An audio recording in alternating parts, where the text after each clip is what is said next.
So this festival to me is literally like, it means everything to me because it's actually the start of how I got my reputation here in Charlotte. I did a mac and cheese contest. I was invited to do the Veg Fest, and I'm always known for my notorious lines, and it gave me so many like celebrity clientele and made me the premier vegan chef here. This festival really means a lot because as someone who moved to Charlotte, this is a big event compared to living in the Midwest where they weren't really doing this. So it's really great to be here for the second year in a row.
Because there's always so many questions that, you know, as a vegan that's been doing this, kind of like, is that the real question? But they really want to know. So I hope they get a chance to actually experience the food, taste the food, learn more about the lifestyle, learn more about the different reasons why people are vegan, because everybody's not vegan just for animals. Everybody's not vegan just for lifestyle or diet change. Everybody has a different reason. So I hope they really come out, talk to people to get a better understanding. And then incorporate maybe being a vegan one day at a time.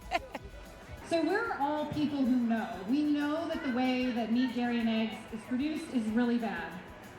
It's bad for ecosystems, it's bad for the people around us, and we won't reach our climate change targets. We won't be able to solve many of our worst problems in the world unless we stop factory farming.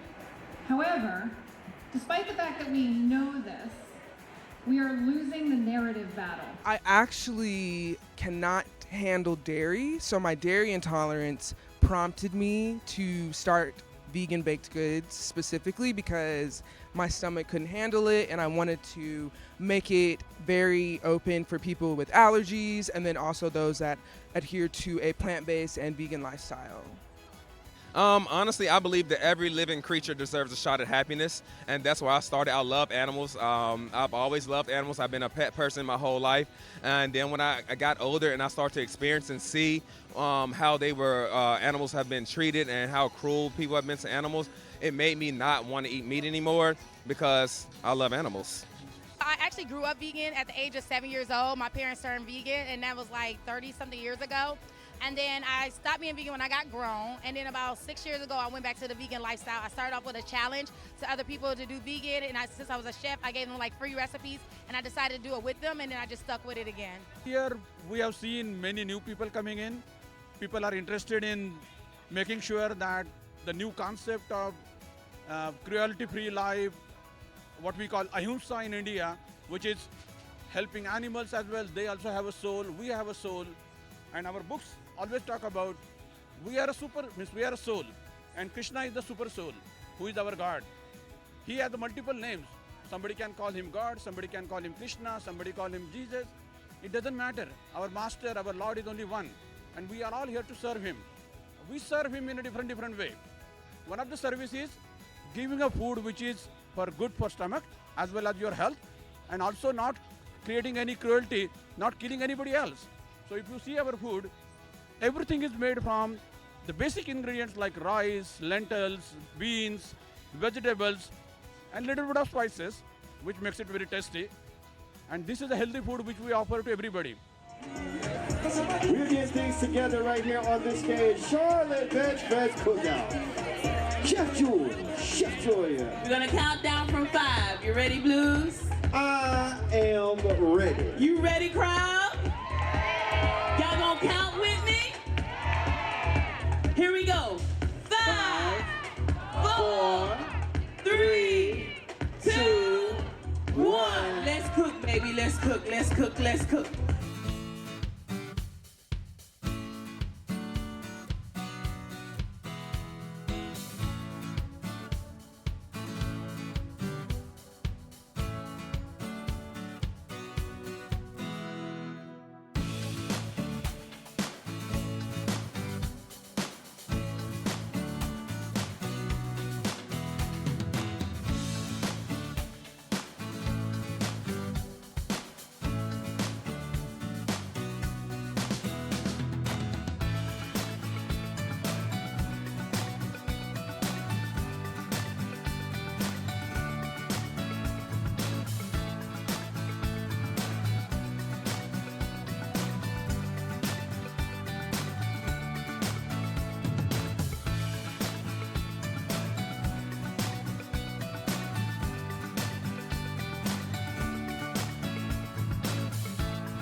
one bite. All right. Let's go. Our taste testers are taking a bite. With the finger. Bad and dippy. I said don't say nothing. Just taste. Leah Garces, she did too. Look at these faces. The 16-year-old is being polite using his fork and everything. But it spilled all the syrup. You raised him right. all the syrup. You raised him right. You did a good job, Mama. It's real quiet over here. It's very quiet. Look. Badass Vegan had to take a call.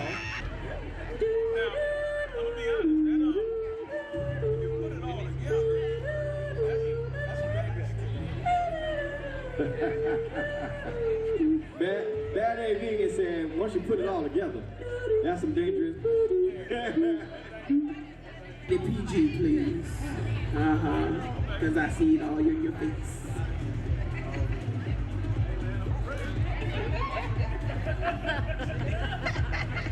It is a one word. Look at this. Oh my God. Oh my God. Oh my God. Yeah. What are you in? What right here on there? Chef Jules, that waffle. And see. Did you put your pinky toe in there? I think you did. I think you did. And Joya did this cornbread waffle and chicken. And then she put the jalapenos. Not jalapenos. With a YA. Make you holla. Oh my God. Then she drizzled the syrup on top and it turned to candy. I realize this may be a little toxic of us. A little much because they didn't taste anything. So sorry. We were so sorry. But it was so good. So, can we get a drum roll, please? And your winner for the Charlotte Veg Fest 2024 Cookout, sponsored by Sweet Green, is Chef Joya!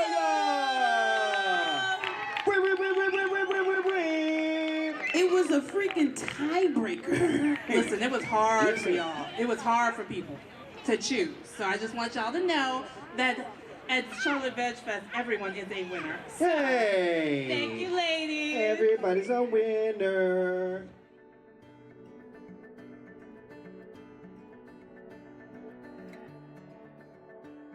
In the spiritual world, everybody is equal. There is no difference between a color, skin, country of origin. Everyone is at same level. Not just the human being, even the animal. Because each one of us has one soul. That's the spiritual message.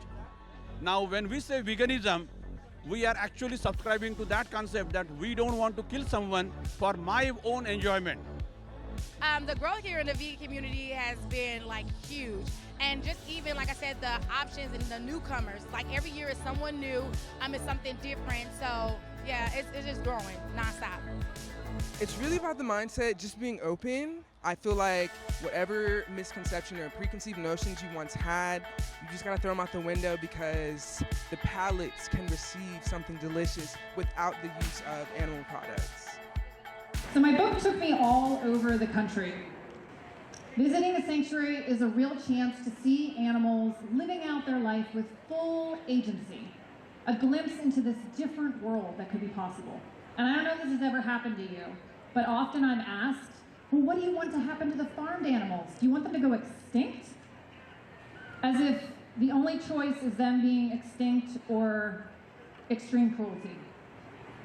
But if we do stop eating them, what exactly would our relationship be to farmed animals? They're not wild animals.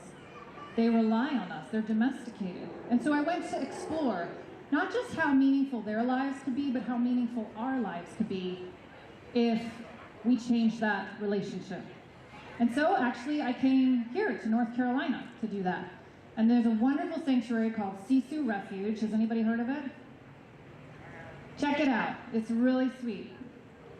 It's an entirely pig sanctuary in Duplin County. And Duplin County has the highest concentration of pig farms anywhere in the United States, mostly Smithfield. So it's quite a place to have a pig sanctuary.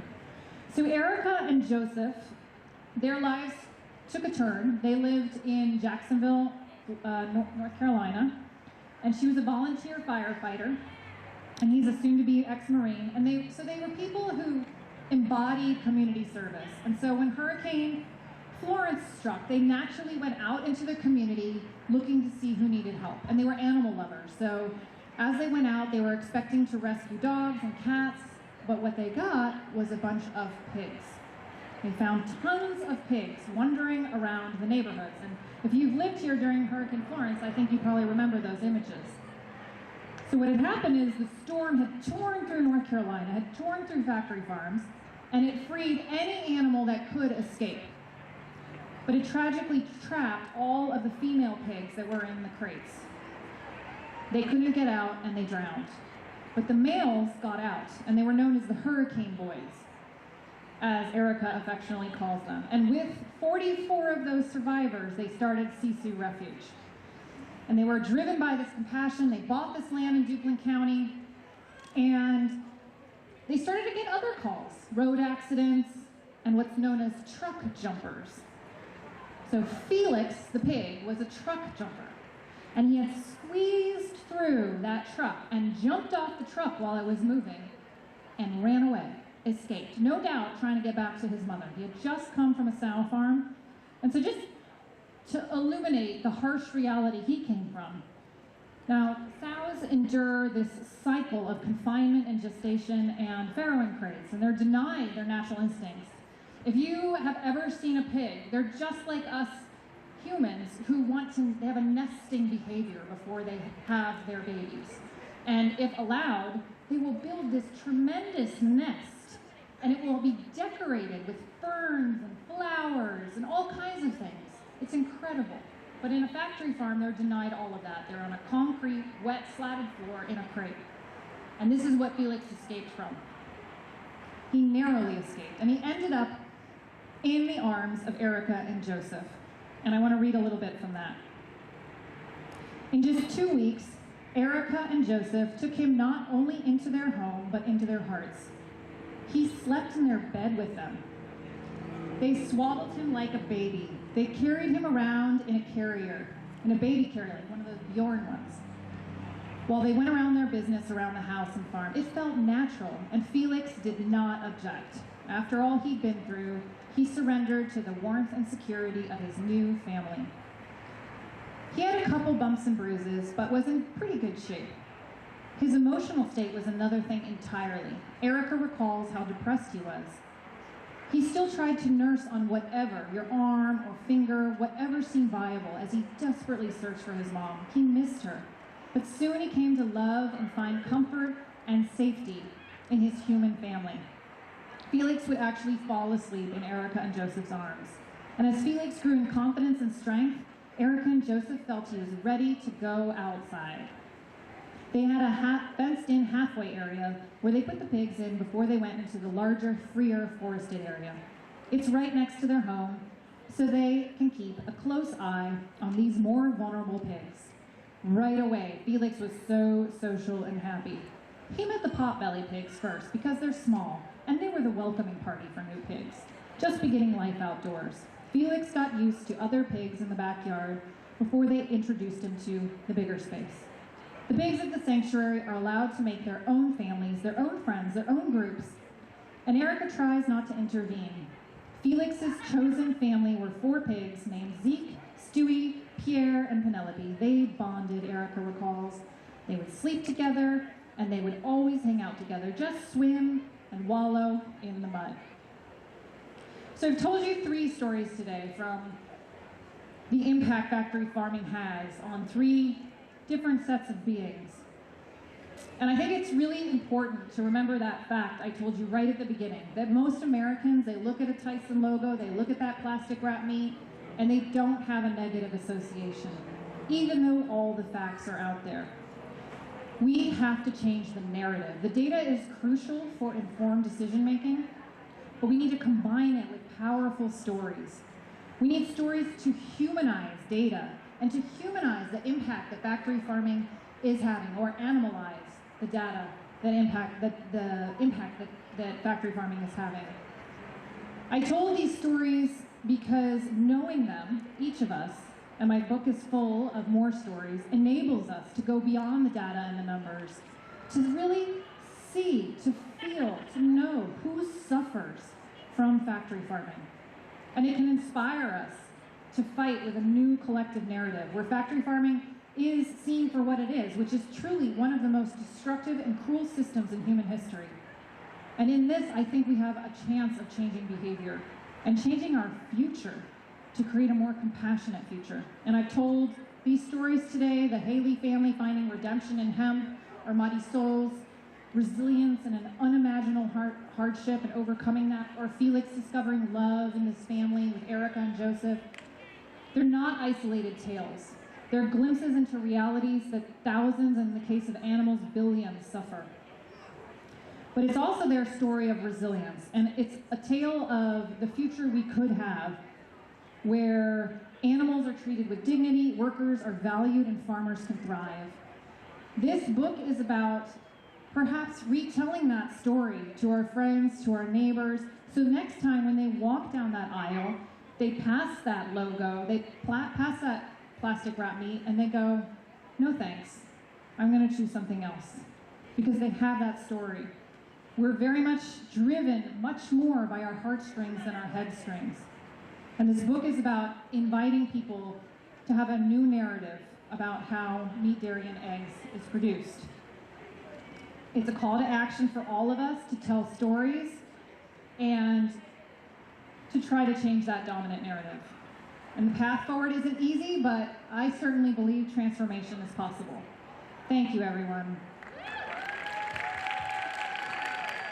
And I'm going to be over there at a table if you want to ask me questions or talk to me afterwards, but I'm so grateful to be here today. Have a wonderful day. Thank you all.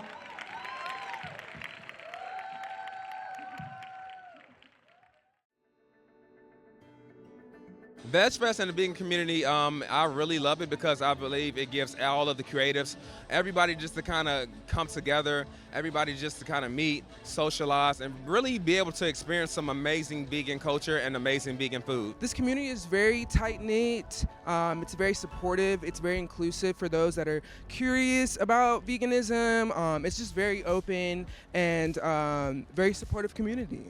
For people that are just starting out, transition to vegan, I always tell people don't go to cold turkey. Find those things that you really like to eat and that you like to enjoy, and find out how to make those foods, or even just find out where to get them, because that's one of the things that stop people from being vegan, because they get hungry and they can't figure it out and they get frustrated and bored. So it's like, start introducing those meals and learning how to create them.